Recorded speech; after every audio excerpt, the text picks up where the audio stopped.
ਨੇ ਆਇਆ ਤੇ ਲੋਕੀ ਘਰ ਨੂੰ ਆਉਂਦੇ,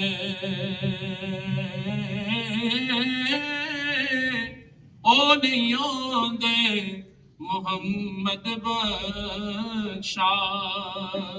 ਜਿਨ੍ਹਾਂ ਆਪ ਹੱਥੀਂ ਦਫਨਾਏ ਪਾਕ ਮੁਹੰਮਦ ने फरमाया, तो कर ले खिदमत मादी,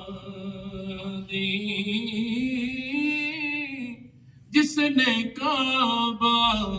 तकना होवे ओ तक ले सूरत मादी, ते ले ओ यार हवाले रब दे मेले चार दिनां दे, उस दिन ईद मुबारक होसी ते जिस दिन फिर मिलांगे।